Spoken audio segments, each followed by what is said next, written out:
This episode is in reaction to the government's directive that henceforth students will go and collect their certificates from government offices, maybe NEC offices, meaning that once a student has done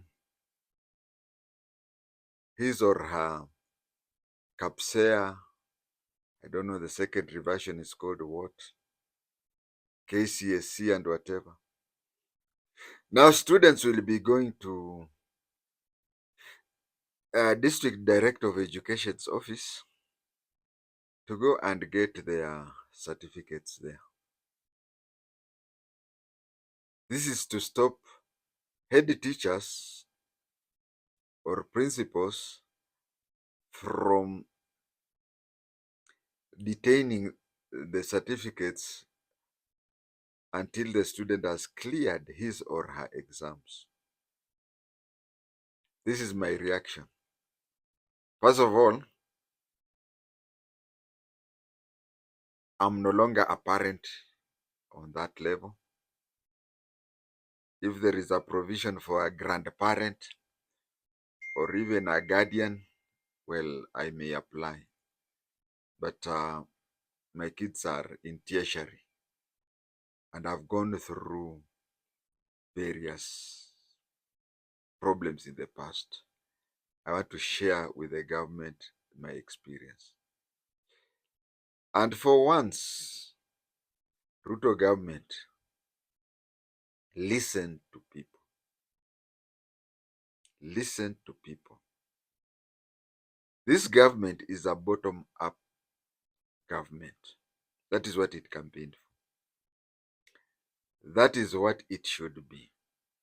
But apparently, some people are locking themselves up somewhere, deciding on something, then passing it to the ministries. Then the ministries pass down to it in practical, it is the opposite of bottoms up. And that is why we are having these problems, and that is why we are having even problems in university funding and so on and so forth. For once, don't preach water and take wine. Don't preach that you are a bottom up when in reality you are a trickle down. Please. And this is coming from somebody whom people insist, viewers insist, that I am a pro Ruto.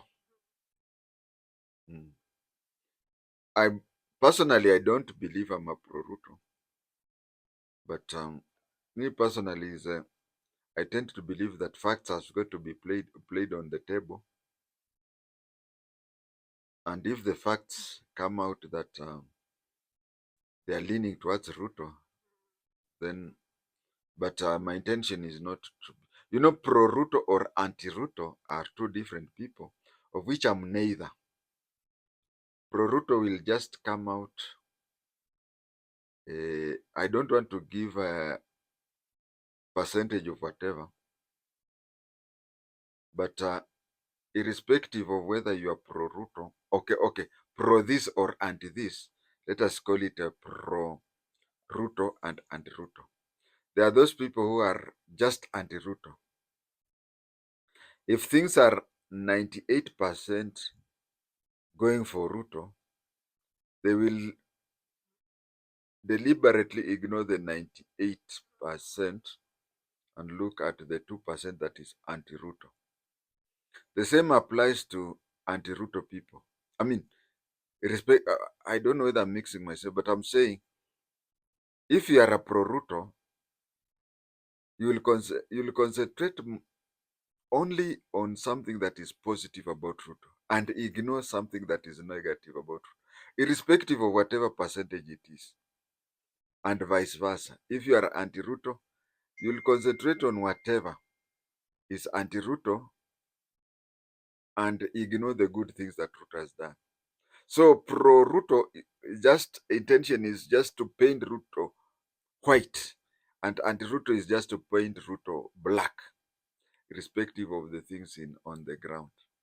Now I tend to say that a day is composed of two: darkness and light, day and night. And if through my recordings or my public utterances tend to point out to one direction or another, so be it. So if in my recordings people have come to conclude that I am a pro Ruto, then that is reason enough for Ruto now to listen to me. Listen to me. Because I'm not his employee. I can tell him anything. Uh, his employee may fear telling him because they'll be replaced or something like that. So for once, listen to me, the person whom people have branded. I don't know whether it's wrongly or rightly to be a pro Ruto. Uh, First of all, there are two things I would tell you. Is it two or three? I think two. One, reduce even to a minimum. We have public holidays. We have Mashujaa Day, Madaraka Day, Mashujaa Day, Jamhuri Day. Those are days when you are legally allowed to give a speech. Stop the rooftops. Apparently, every day, because there's no two meetings you hold in one place. This week okay. Last week you are in the capital. Next week you'll be in Mulima, and so on and so forth. Hey, the way you talk, someone would think Kenya has struck gold. Eh? And Kenya's what do you call, job problems have been solved. Because you'll go, first of all, people being many in your rallies. I know you and Raila have one thing in common. You like people cheering you up in a meeting. I would really tell you this thing that one day have a sunroof meeting. Let people not come. Why? Not because they hate you, but because they have gone for a job. Just simple as that. Not because they hate you, but because they have gone for a job. Now, when you come and tell people like in Kawangware that we are going to have 22,000 jobs and whatever, actions speak louder than words. Don't tell people that we have 2,000 jobs. Call a meeting people should not attend. Ask why people are not attending. It's because the 2,000 jobs have been there. The jobs have pulled the people out of your meeting. But when you have 10,000 people cheering you, saying that we are going no, no, no, don't. So please stop meetings and promises and whatever. The other thing is, you have said a lot. Now start implementing them. Not that every time you find a microphone, you get a chance to promise another thing. Kindly do it. And if it has to come from somebody in your camp, I would gladly do so. I would gladly accept that rank if at all you can listen to me. Please. Now we come to the issue at hand. The issue at hand is about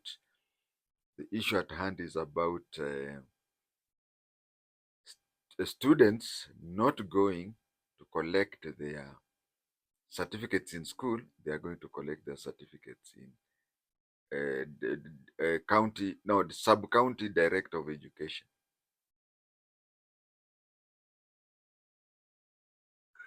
Uh, you are digging a hole to fill in a hole. No head of school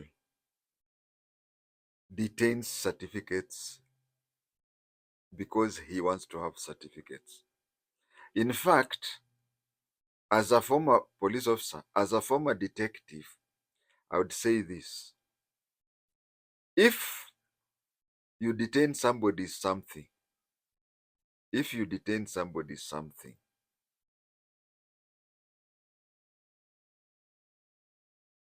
and it gets lost or it gets spoiled, that is a problem to you.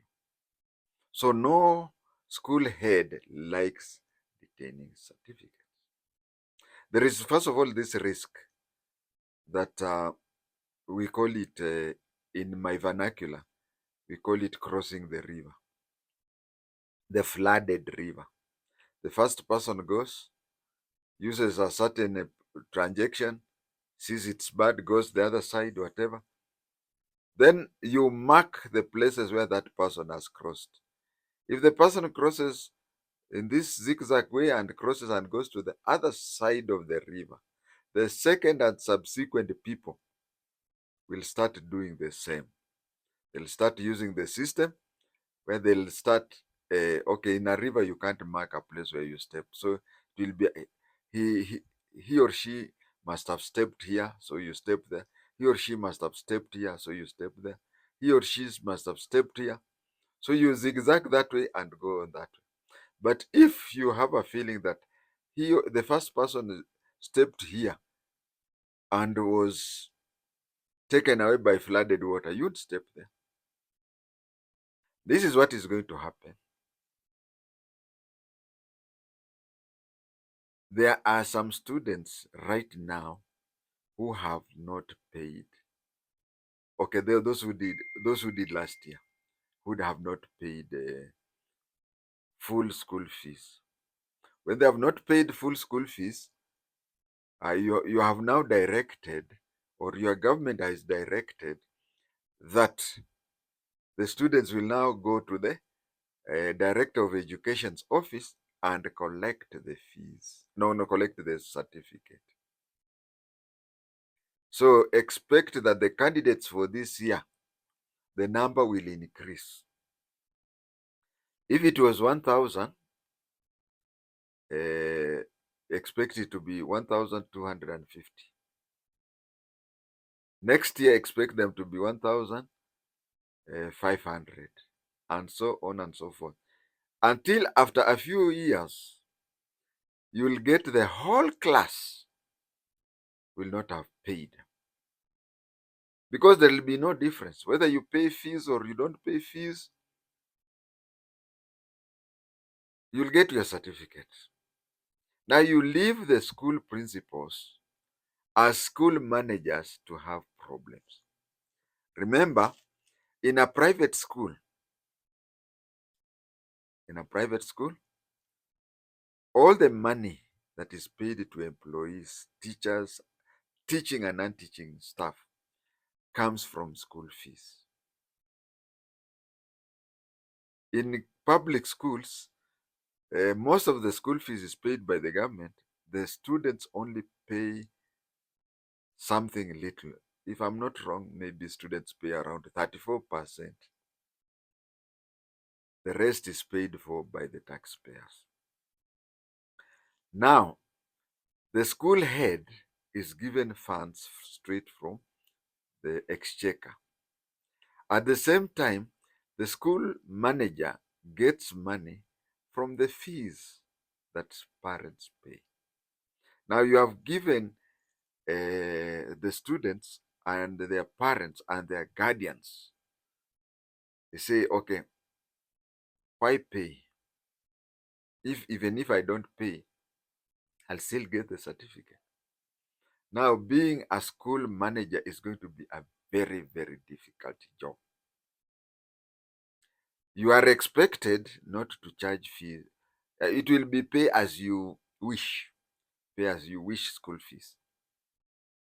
Now, it will be up to the school manager to pay for the guards, to pay for some of this, what do you call, petty cash.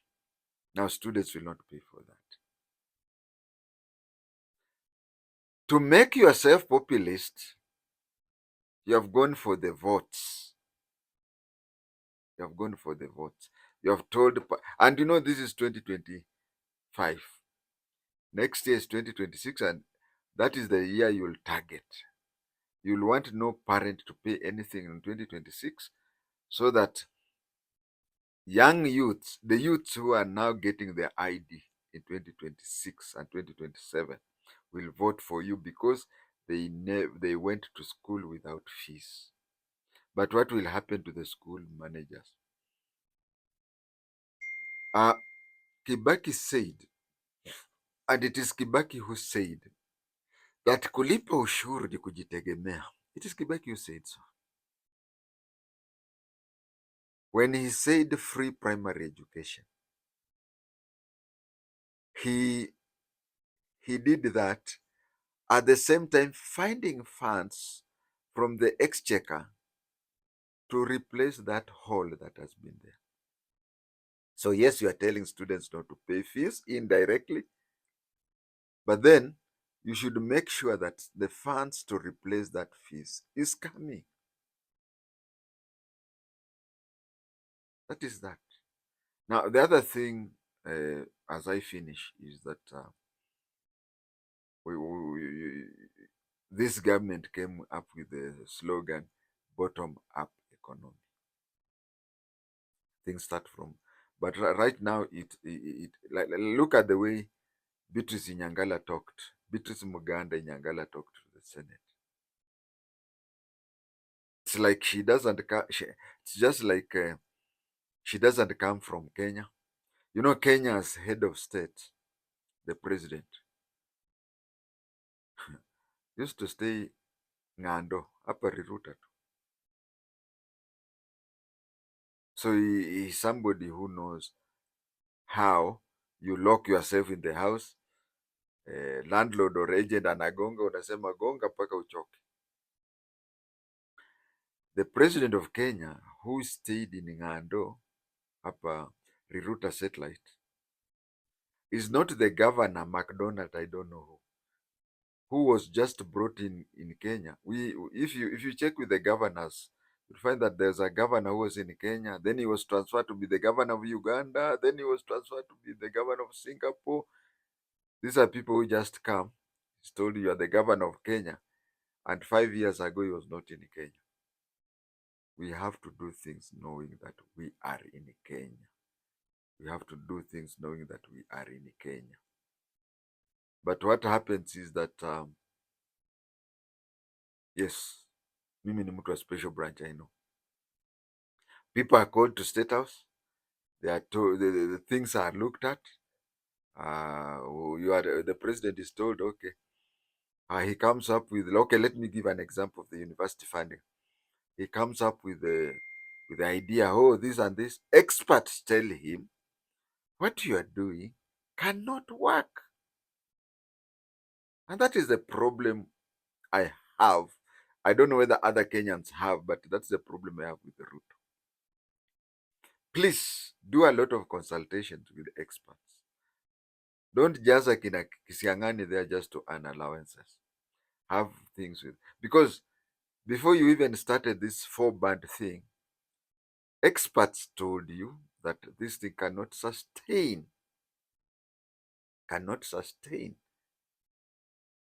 And you said that if we find it cannot be sustained, then the new students will be coming in the new time. They'll find the new, what do you call, funding model, not this one. What happened? They say the vice chancellors came to you and you changed. And you did, you see, hey.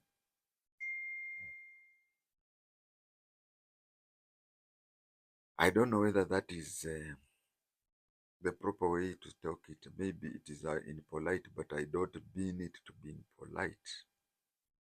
But they say garbage in, garbage out. Now, if you brought us information through a certain overtly, then you have to remove it overtly.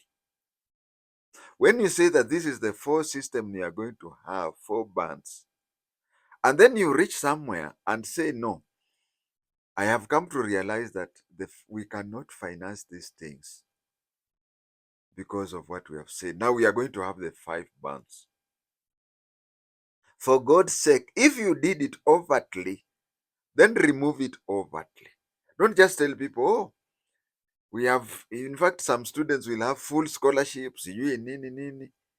And then when you find it happening that way, then you write a letter to COOPS, you write a letter to HELP, you say, no, from today, no, forget about the 4 bands. Now it is going to be 5. It is not even 5, it is 3.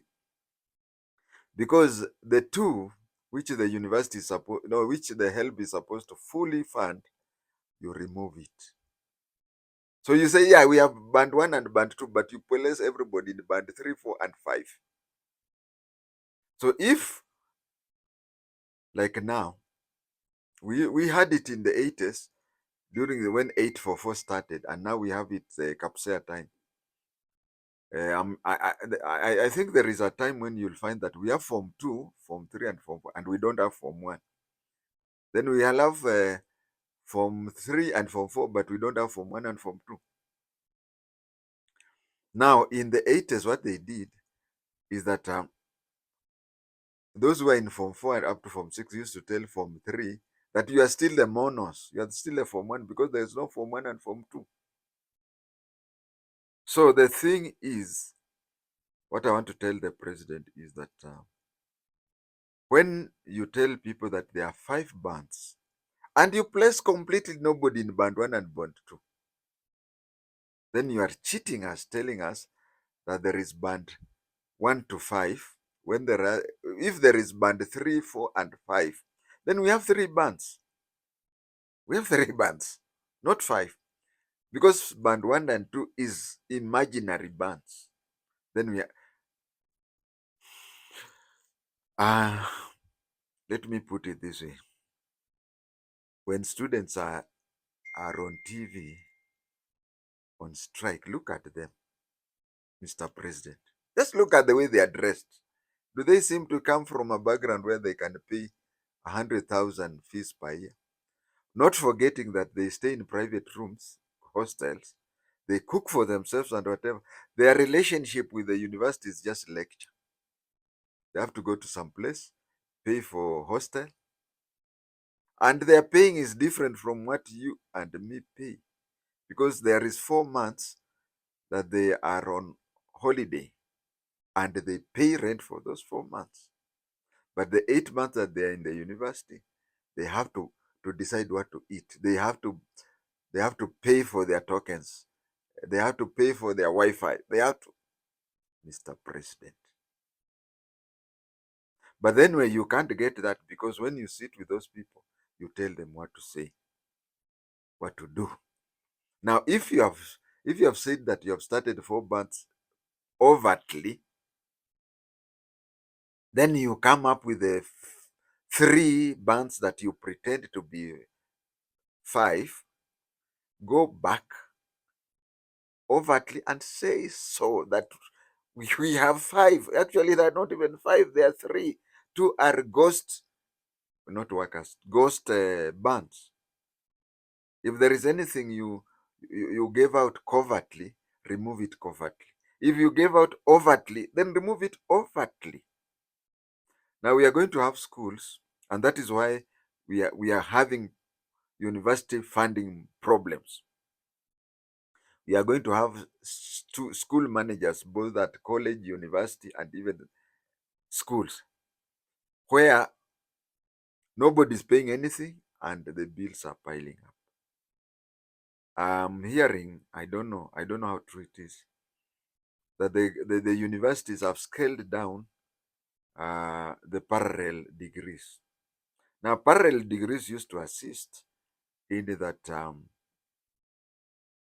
their fundings was high, and so the university could get something. But people are having problems with it, with the parallel, because Kinasonko, it is turning out to be a money minting thing. President, do something about it.